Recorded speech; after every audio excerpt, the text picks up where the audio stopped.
Hey everyone, welcome back and welcome to the Unacademy platform। आज हम short video section में निपुण Bharat mission के बारे में पढ़ेंगे। क्या होता है ये निपुण भारत मिशन?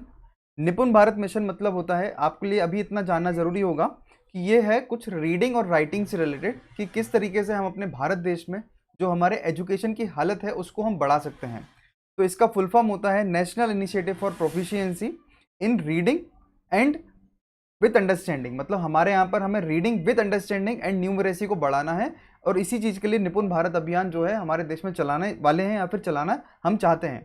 और इसका जो एज गैप है वो है 3 से 9 साल के बच्चों के लिए। और ये जो मिशन है वो हम यहाँ पर सर्व शिक्षा अभियान, राइट टू एजुकेशन, इन सब से रिलेटेड पूरा एक मिशन जो है वो तैयार किया जा रहा है।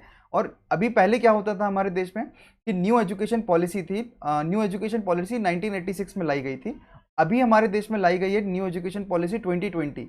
रिसेंटली कुछ घंटों पहले ही जो हमारे एजुकेशन मिनिस्टर थे रमेश पोखरियाल, उन्होंने रिजाइन दिया हुआ है और उनके अंडर ये पूरी न्यू एजुकेशन पॉलिसी को बनाया गया था। अब निपुण भारत अभियान जो है वो मिनिस्ट्री ऑफ एजुकेशन ऑब्वियसली उन्होंने बनाया हुआ है। और ये जो है निपुण भारत अभियान प्रीलिम्स पॉइंट ऑफ व्यू से, मेंस पॉइंट ऑफ व्यू से and interview point of view से भी इंपॉर्टेंट है, क्योंकि यहाँ से आप डायरेक्टली लिंक कर सकते हैं कि जो चिल्ड्रन है उनका हम कैसे डेवलपमेंट कर सकते हैं, marginalise section of the society का किस तरीके से डेवलपमेंट हो सकता है, सोसाइटी का डेवलपमेंट हम कैसे होगा, और एंड ओवरऑल अगर हमें डेवलपमेंट करना है और आत्मनिर्भर भारत अभियान को पूरा करना है तो ये एक इंटरलिंकिंग प्रोजेक्ट होता है। कोई भी योजना अगर सरकार तैयार करती है, उस योजना को तैयार करते टाइम सरकार को ये जरूर ध्यान रखना होता है कि अगर वो बचपन से उस योजना को तैयार करेगी तो आगे चलकर उसमें वो पूरा एक चेन बन जाता है। इसीलिए जो हमारा निपुण भारत मिशन है वो काफ़ी ज़्यादा कारगर सिद्ध हो सकता है। हम इस टॉपिक को पूरा एक पढ़ेंगे जिसमें हम ऑब्जेक्टिव्स पढ़ते हैं, फोकस एरिया पढ़ेंगे, what are the expected outcomes. तो it will take around 25 to 30 minutes इसको पूरा समझने के लिए। So we will begin this, and before this I would like to introduce Unacademy platform. Unacademy जो है वो इंडिया का लार्जेस्ट एजुकेशन प्लेटफॉर्म है, प्रोवाइड करता है education to lakhs of students. आपको यहाँ पर 100+ टॉप एजुकेटर्स दिखाई देते हैं। My name is Tarkeshwar Jain, I am teaching you current affair and PSIR। कल से हमारा जो PSIR ऑप्शनल है उसकी सुबह 11 बजे क्लासेस शुरू होने वाली हैं। This is my achievement, this is my qualifications, और ये मेरा टेलीग्राम चैनल है जहाँ से आप PDF डाउनलोड कर सकते हैं। अनअकैडमी प्रॉमिस अनअकैडमी लेकर आया है जिसमें आप अगर 2 साल से ऊपर का सब्सक्रिप्शन प्लान खरीदेंगे तो वो 2 साल से ऊपर के सब्सक्रिप्शन प्लान के दौरान अगर आपका नहीं होता है तो उस टाइम पे अनअकैडमी आपके लिए 1 साल का एक्स्ट्रा सब्सक्रिप्शन वैलिडिटी देगा। उसमें आपके लिए कोई भी फी चार्ज नहीं होगा। इसका आज लास्ट डे है। अनअकैडमी में अनअकैडमी प्रॉमिस वीक भी चल रहा है, उसका भी आज लास्ट डे है, जिसमें अनअकैडमी का अगर आप 1 साल से ऊपर का सब्सक्रिप्शन प्लान खरीदते हैं तो SSC बैंकिंग का सब्सक्रिप्शन प्लान आपको फ्री मिलता है। कॉम्बो है, टेस्ट सीरीज है अनअकैडमी की तरफ से, और Unacademy mega combo subscription test चल रहा है जिसमें अगर जो रैंकिंग के हिसाब से आपको काफी सारे प्राइसेस जीतने का मौका मिलेगा। और इसमें एनरोल करने के लिए you have to apply the code, and the code is TJLIV। Unacademy में आपके लिए टेस्ट सीरीज अनअकैडमी प्रोवाइड करता है। 80+ टेस्ट अनअकैडमी यहाँ पर देता है, और उन टेस्ट में आपके लिए 50 के प्रीलिम्स के टेस्ट होते हैं एंड 30 मेंस के टेस्ट अनअकैडमी यहाँ पर आपके लिए प्रोवाइड करता है। GS+ ऑप्शन अनअकैडमी लेकर आया है कॉम्बो, जिसका कॉस्ट है 51,000 रुपीज़। अनअकैडमी महा सब्सक्रिप्शन प्लान भी चलाया जा रहा है जिसमें भी आपके लिए 1 साल का अगर सब्सक्रिप्शन लेते हैं तो नेक्स्ट ईयर मेंस एग्जाम तक वो सब्सक्रिप्शन की वैलिडिटी रहेगी। लोन फैसिलिटी 20+ बुक्स अनअकैडमी देता है। Unacademy plus and iconic 2 plan है। Live test, weekly test, unlimited access to the classes और स्ट्रक्चर कोर्स प्लस प्लान में मिलते हैं। एंड आइकॉनिक प्लान में आपको इन्हीं के साथ फैसिलिटीज मिलती है, वो है गाइडेंस की फैसिलिटीज, टेस्ट एनालिसिस की facilities, guidelines and study material Unacademy provide करता है। 1 साल का कोर्स अगर आप देखोगे खाली प्लस प्लान का तो वो है 44,550 रुपये, और ऑप्शन होता है वो है 24,750 रुपये अगर आप अकेला ऑप्शनल परचेज करने जाते हैं। और कंबाइन परचेज करेंगे तो आपको ये 51,000 रुपीज़ में पड़ता है after discount, and the discount is TJLIV code apply करने के बाद। अनराइवल UPSC करके अनअकैडमी ने एक नया पहल शुरू किया है जिसमें आपके लिए 3 वीडियोस अनअकैडमी डेली अपलोड करेगा, और उसमें 10 क्वेश्चंस रहेंगे। 5 बिगिनर लेवल के क्वेश्चन होंगे, 5 एडवांस लेवल के क्वेश्चंस रहेंगे। हिंदी एंड बायलिंगुअल बेसिस पे इन क्वेश्चंस के लिए आपको अवेल किया जाएगा। Unacademy Phoenix batch 1 year batch, 2 year batches भी अनअकैडमी प्रोवाइड करता है। Unacademy combat is going on. Combat में आपके लिए हर संडे सुबह 11 बजे इसका टाइमिंग है, और उसमें आपको 60 मिनट में 60 क्वेश्चन अवेल करने होंगे या सॉल्व करने होंगे, और इसमें आपको हिंदी एंड इंग्लिश दोनों में टेस्ट आप दे सकते हैं। Free test series Unacademy provide करता है। नाउ अगर हम टॉपिक की बात करते हैं तो ये टॉपिक में बात क्या हो रही है, तो टॉपिक में बात क्या हो रही है, देखिए, मिनिस्ट्री ऑफ एजुकेशन ने निपुण योजना को लॉन्च किया। अब निपुण योजना क्या है, तो national initiative, it is a national initiative and initiative किसका है? प्रोफिशिएंसी हमें बढ़ानी है रीडिंग में, और रीडिंग के साथ हमें अंडरस्टैंडिंग डेवलप करनी है और न्यूमरेसी को डेवलप करना है भारत स्कीम में। तो निपुण भारत स्कीम क्या है? तो यहाँ पर हमें रीडिंग विद समझदारी। अभी क्या होता है कि हमारे यहाँ पर कई सारी योजनाएं चलाई जाती हैं, ठीक है। अब उन योजनाओं के तहत हम ये काउंट करते हैं कि बच्चा पढ़ पा रहा है या लिख पा रहा है। अब पढ़ तो लेता है बच्चा, उसको रीडिंग आने लगा है कि my name is this, my name is that, but उसका मतलब क्या हुआ, उस चीज को समझ पाना अभी हमें एक लेवल ऊपर जाना है। ये जो योजना है उसकी कवर एज है वो है 3 to 9 ईयर्स। अब इस योजना में हमें की पॉइंट्स ध्यान रखने होंगे। सबसे पहला की पॉइंट क्या है कि ये जो योजना है वो न्यू एजुकेशन पॉलिसी 2020 के साथ मिलकर चलाई जा रही है। और इस योजना में अगर हम जब बात करते हैं, वो 1986 की जो पॉलिसी थी इसको इसने रिप्लेस किया है। पॉलिसी का एम क्या है? तो पॉलिसी का एम है ट्रांसफॉर्मेशनल रिफॉर्म्स लेकर आना हमारे स्कूल्स में, और हमारे जितने भी स्कूल्स के साथ साथ एजुकेशन का सिस्टम है, हायर एजुकेशन सिस्टम, उन सब में हमें रिफॉर्म में एजुकेशन में वी कैन से बदलाव लेकर आने हैं। तो पहला इसका ऑब्जेक्टिव वी कैन से कि न्यू एजुकेशन पॉलिसी के साथ ये लिंक्ड है, और इस पॉलिसी ने 1986 जो हमारी पहले की जो पॉलिसी थी उसको ये रिप्लेस करेगा, और ये रिफॉर्म लेकर आएगा हमारे स्कूल में एंड हायर एजुकेशन इंस्टीट्यूशंस में इसके रिफॉर्म लाने के चांसेस हैं। अब अगर हम ऑब्जेक्टिव्स की बात करेंगे तो ऑब्जेक्टिव क्या है कि कोई भी बच्चा जो कि 3 से 9 साल का होगा तो उसको हमें यहाँ पर रीडिंग विद अंडरस्टैंडिंग शुरू करना है। अब जो बच्चा 9 साल का होगा तो उसकी अप्रोक्सीमेट क्लास होती है, वो होती है 3rd क्लास, मतलब 9 साल का बच्चा 3rd क्लास या 4th क्लास में पहुंच जाता है। What we want to do here is reading, writing and numeracy develop करना है। न्यूमरेसी का मतलब होता है कैलकुलेशन को डेवलप करना है बच्चे के अंदर।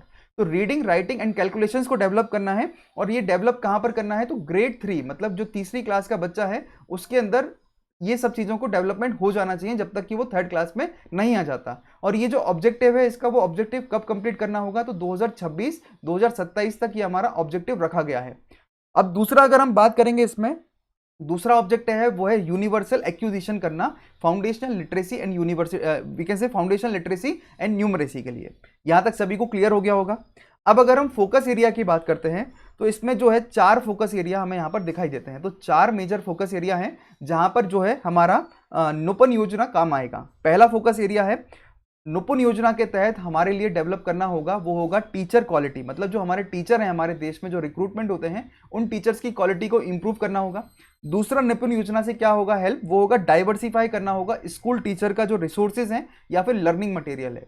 आप देखेंगे कि जेंडर गैप तो हमारे देश में बढ़ रहा है, इसके साथ साथ एजुकेशन गैप भी बढ़ रहा है रिच और पुअर के बीच में। जो बच्चा अभी सरकारी स्कूल में जाता है और जो बच्चा अभी बड़े बड़े स्कूलों में जाता है, उन दोनों में काफ़ी अंतर होता है उनके we can say learning programmes में। लर्निंग प्रोग्राम्स अगर हम एक बड़े स्कूल की बात करेंगे तो वहाँ पर एक लर्निंग प्रोग्राम होगा तो वो टेक्नोलॉजी से रिलेटेड होगा, उसके लिए वाइट बोर्ड होगा, डिजिटल बोर्ड से वो शिक्षा लेगा। अगर हम उसी में बात करते हैं कि कोई गवर्नमेंट स्कूल में जाने वाला बच्चा होगा तो उसको व्हाइट बोर्ड या डिजिटल बोर्ड नहीं मिलता, उसके लिए एक नॉर्मल बोर्ड मिलेगा और उससे वो पढ़ाई करता है।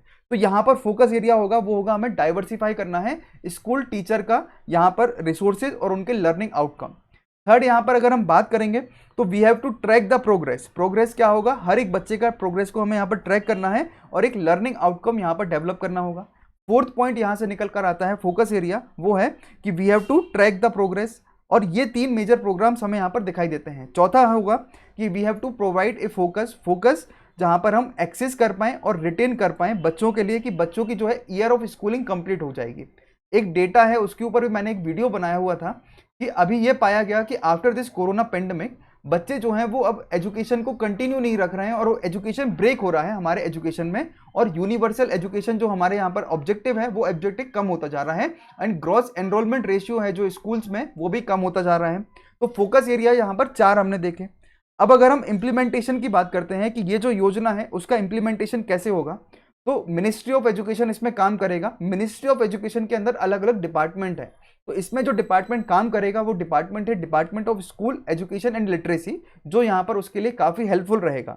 दूसरा यहाँ पर हम वीकेंड से इम्प्लीमेंटेशन के दौरान ध्यान देने वाली ज़रूरत होगी, वो ये है कि 5 साल का एक इम्प्लीमेंटेशन मैकेनिज्म यहाँ पर बनाया है, और वो मैकेनिज्म शुरू होगा नेशनल लेवल से, then it will move on to the state level, फिर स्टेट लेवल के बाद डिस्ट्रिक्ट लेवल पे ये मूव ऑन करेगा, एंड ये जो है वो सभी कुछ जो है वो इंटरलिंक हो जाएगा समग्र शिक्षा अभियान के अंदर। किसके अंदर ये इंटरलिंक होगा, तो ये इंटरलिंक होगा समग्र शिक्षा अभियान जो कि हमारे देश में ऑलरेडी चलाया जा रहा है। अब ये जो समग्र शिक्षा अभियान है हमारे देश में चलाया जा रहा है, ये एक सेंट्रली स्पॉन्सर्ड स्कीम है। एंड सेंट्रली स्पॉन्सर्ड स्कीम के साथ साथ ये जो समग्र शिक्षा अभियान है उसमें 3 मेजर स्कीम्स को यहाँ पर मर्ज किया हुआ है। पहली जो स्कीम समग्र शिक्षा अभियान है उसमें जो मर्ज हुई स्कीम है वो है यहाँ पर सर्व शिक्षा अभियान। दूसरा यहाँ पर जो स्कीम मर्ज हुई है समग्र शिक्षा अभियान के अंदर वो है राष्ट्रीय माध्यमिक शिक्षा अभियान। और तीसरी स्कीम जो मर्ज हुई है यहाँ पर वो है टीचर्स एजुकेशन, मतलब जो टेट एजुकेशन के जो प्रोग्राम है टीचर्स एंट्रेंस, उनके लिए यहाँ पर ध्यान देने की बात की गई है। तो समग्र शिक्षा अभियान में सर्व शिक्षा अभियान मर्ज्ड है, राष्ट्रीय माध्यमिक शिक्षा अभियान मर्ज्ड है और टीचर एजुकेशन भी यहाँ पर मर्ज हो जाता है। अब ये तो हमने क्या देखा कि समग्र शिक्षा अभियान के अंदर निपुण योजना को यहाँ पर लाया गया। अब इसके साथ साथ अगर हम बात करेंगे तो जो हमारा समग्र शिक्षा अभियान है उसका एम क्या था, तो उसका एम है प्री स्कूलिंग। प्री स्कूलिंग का मतलब क्या होता है कि वी कैन से नर्सरी से लेके जो स्कूलिंग होती है 12th क्लास तक, तो उसको पूरा यहाँ से प्री स्कूलिंग से लेके 12th क्लास तक के पूरा इसको होलिस्टिक डेवलपमेंट करके दिखाना है हमारे एजुकेशन सिस्टम में। तो समग्र शिक्षा अभियान, उसके अंदर आते हैं हमारे सर्व शिक्षा अभियान, राष्ट्रीय माध्यमिक शिक्षा अभियान एंड टीचर्स एजुकेशन। और एक और योजना है जो इसके अंदर अभी एग्जिस्ट करने लगेगी, वो होगी निपुण योजना। ये बात भी आप लोगों को क्लियर हो गई होगी। अब अगर हम बात करेंगे तो निष्ठा यहाँ पर एक और प्रोग्राम चलाया जा रहा है, निष्ठा पोर्टल है। निष्ठा पोर्टल में हम टीचर्स को यहाँ पर क्या करेंगे, लिटरेट बनाएंगे या फिर वी कैन से क्वालिफाइड बनाएंगे, इस तरीके का, उस लेवल का, जिससे कि टीचर्स एजुकेशन या फिर टीचर चिल्ड्रन का जो रेशियो है उसमें काफ़ी ज़्यादा क्या है डेवलपमेंट देखने को मिलेगा। निष्ठा प्रोग्राम क्या है, तो it is a foundational literacy and numeracy programme. तो स्पेशल पैकेज हमारे देश में चलाया जाएगा या फिर डेवलप किया जाएगा, जिसको हम बोलते हैं foundational literacy and numeracy, FLN करके इस प्रोग्राम को चलाया जाएगा। और ये जो प्रोग्राम है वो निष्ठा योजना के अंदर चलाया जाएगा। निष्ठा का फुल फॉर्म क्या है, तो national initiative for school heads and teacher holistic advancement. और इसको किसने डेवलप किया है निष्ठा प्रोग्राम को, तो इसको डेवलप किया है national council for education and research training, मतलब NCERT ने इसको डेवलप किया हुआ है। अब ये जो निष्ठा प्रोग्राम है, इस प्रोग्राम में 25 लाख टीचर्स को यहाँ पर प्री प्राइमरी स्कूल से लेके जो पूरा 12th क्लास के ग्रेड है उसमें उनको FLN मतलब कि फाउंडेशनल लिटरेसी एंड न्यूमरेसी के तहत उनको यहाँ पर वी कैन से इंटीग्रेट किया जाएगा। एक और यहाँ पर वी कैन से इम्प्लीमेंटेशन किया जाएगा, वो होगा स्टेट वाइज लेवल पे, मतलब कि स्टेट वाइज अलग अलग जिले के हिसाब से, अलग अलग डिस्ट्रिक्ट्स के हिसाब से टारगेट बनाए जाएंगे और उनको टारगेट को एक प्री प्राइमरी या फिर बाल बाटिका क्लासेस की तरह उनको चलाया जाएगा। तो प्री प्राइमरी या बाल बाटिका क्लासेस जो हैं वो इनमें साथ में मर्ज हो जाएंगी। तो क्या क्या हमने यहाँ पर देखा, तो हमने यहाँ पर देखा निष्ठा प्रोग्राम, निष्ठा प्रोग्राम के साथ हमने देखा समग्र शिक्षा अभियान, समग्र शिक्षा अभियान के अंदर सर्व शिक्षा अभियान, राष्ट्रीय माध्यमिक शिक्षा अभियान एंड टीचर्स एजुकेशन, इन सबको मर्ज करके एंड निपुण योजना को सबको साथ में लेकर हमारी योजनाएं चलाई जाती हैं एजुकेशन सेक्टर में। अब अगर हम बात करेंगे इन सब से फायदा क्या होगा, मतलब कि एक्सपेक्टेड आउटकम क्या क्या निकल कर आएगा, वो सब चीज़ों को भी हमें यहाँ पर टैकल करना होगा। So what will be the expected outcome here, तो आउटकम जो है वो 6 हमें यहाँ पर मेजरली देखने को मिलेंगे। And that outcome can be, पहला आउटकम होगा कि जो बच्चे ड्रॉप आउट होते हैं वो ड्रॉप आउट हमें यहाँ पर कम करना है। ड्रॉप आउट मतलब कि बच्चे छोड़कर चले जाते हैं। हमने एक डेटा देखा था कि राइट टू एजुकेशन में जब तक मिड डे मील मिलती है बच्चों को, मिड डे मील रहने तक, मिड डे मील मिलती है 8th क्लास तक, तो जब तक मिड डे मील मिलती है जब तक बच्चे स्कूल जाते हैं, और जैसे ही मिड डे मील खत्म होती है बच्चों का स्कूल जाना बंद हो जाता है। तो इसी तरीके से निपुण योजना अगर लेकर आएंगे तो उससे ड्रॉप आउट जो होगा वो कम होगा। एंड यहाँ पर जो अपना ट्रांजिशन रेट है, ट्रांजिशन रेट मतलब कि प्राइमरी से लेके अपर प्राइमरी तक बच्चे यहाँ पर जाना पसंद करेंगे। तो एक ऑब्जेक्टिव यहाँ से निकल कर आता है कि it will going to reduce our drop out rate. दूसरा यहाँ पर ऑब्जेक्टिव होगा कि क्वालिटी ऑफ एजुकेशन तो ऑब्वियसली यहाँ से बढ़ेगी ही बढ़ेगी, तो क्वालिटी ऑफ एजुकेशन में भी इंप्रूवमेंट देखने को मिलेगा। तीसरा ऑब्जेक्टिव यहाँ पर देखने को मिलता है वो है इंप्रूव करेंगे यहाँ पर पेडागॉगीज। एंड पेडागॉगीज क्या होती हैं, तो पेडागॉगीज का मतलब होता है कि इस तरीके से पढ़ाई की जाएगी जहाँ पर टॉय बेस्ड पढ़ाई होगी। टॉय मतलब खिलौने के तरीके से, उनको खिलौने का इस्तेमाल करके उनको पढ़ाई करवाएंगे। एंड एक्सपेरिमेंटल लर्निंग वहाँ पर ऑब्जेक्टिव निकल कर आते हैं। फिर आता है वो है intensive capacity building of teacher, मतलब जो टीचर होगा उसको भी यहाँ पर ध्यान दिया जाएगा, तो टीचर के भी इंटेंसिव कैपेसिटी बिल्डिंग होगा। फिर यहाँ से एक और डेवलपमेंट होगा, वो होगा होलिस्टिक डेवलपमेंट। और होलिस्टिक डेवलपमेंट कैसे होंगे, तो जो चिल्ड्रन होंगे तो उनमें सोशियो इकोनॉमिक डेवलपमेंट होंगे। अब कोई बच्चा है वो अगर पढ़ रहा है और समझ के पढ़ रहा है तो उसमें सोशियो इकोनॉमिक डेवलपमेंट होंगे, उसमें किसी भी तरीके का we can say marginalise section of the society के लिए भेदभाव नहीं रहेगा क्योंकि वो समझ के पढ़ाई करेगा। तो सोशियो इकोनॉमिक डेवलपमेंट रहेंगे। स्किल सेट बच्चों के जो लाइफ स्किल्स होते हैं वो भी यहाँ पर डेवलप होने के चांसेस रहते हैं। सिक्स्थ प्रोग्राम या फिर सिक्स पॉइंट यहाँ से जो हेल्प करेगा वो होगा कि आफ्टर ऑन मतलब कि positive later outcome and employment हमें देखने को मिलेगा अल्टीमेटली। मतलब सबसे पहले तो ड्रॉप आउट में फायदा, फिर क्वालिटी ऑफ एजुकेशन में फायदा, फिर पेडागोगीज में फायदा, टीचर क्वालिटी में फायदा, होलिस्टिक डेवलपमेंट में फायदा होगा, एंड अल्टीमेटली जो हमारे यहाँ पर we can say later outcomes and employment है वहां पर भी बच्चों को फायदा मिलेगा, क्योंकि लेटर आउटकम एंड एजुकेशन में जो बच्चे होंगे उन बच्चों को जो वी कैन से एम्प्लॉयमेंट मिलेगा वो स्किल बेस्ड एम्प्लॉयमेंट मिलने के चांसेस रहते हैं। तो ये कुछ फायदे होंगे इस चीज के, निपुण योजना के। अब अगर मैं बात करूंगा निपुण योजना में, तो निपुण योजना के लिए इसके साथ साथ जो है हमारे देश में कौन कौन सी योजनाएं चलाई जाती हैं, मतलब कि एजुकेशनल कॉन्स्टिट्यूशन या फिर प्रोविजंस क्या है हमारे देश में। तो देखिए निपुण योजना तो क्या है, निपुण योजना तो डिपार्टमेंट ऑफ एजुकेशन या फिर डिपार्टमेंट ऑफ स्कूल एजुकेशन के अंदर आती है, मगर डिपार्टमेंट ऑफ एजुकेशन भी हमारे देश में है जो कि अलग हो गया है मिनिस्ट्री ऑफ एचआरडी से। अब निपुण योजना जो है वो आती है, या फिर एजुकेशन जो है हमारे देश में वो आता है कंकरेंट लिस्ट के अंदर।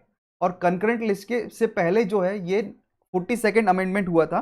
42nd अमेंडमेंट 1976 जब हुआ था, उसके पहले जो था ये स्टेट लिस्ट के अंदर एग्जिस्ट करता था। मतलब हमारे देश का जो एजुकेशन सिस्टम था वो पहले एग्जिस्ट करता था स्टेट लिस्ट में, एंड 42nd अमेंडमेंट एक्ट के बाद ये एग्जिस्ट करने लगा है कंकरेंट लिस्ट में। मतलब क्या हुआ इससे, मतलब फायदा क्या हुआ कि अभी जो हमारे सेंट्रल लेवल का, जैसे एनसीईआरटी है वो सेंट्रल लेवल का है, तो सेंट्रल लेवल के जो हमारे बोर्ड होगा, मतलब जो एनसीईआरटी जैसे बोर्ड होंगे या फिर सीबीएसई जो बोर्ड होगा, वो बोर्ड यहाँ पर क्या करेगा, एक डायरेक्शन प्रोवाइड करेगा और स्टेट जो है उसको इंप्लीमेंट करेंगे। मगर ऐसा जरूरी नहीं है कि हर देश में या हर स्टेट में ऐसा होता है।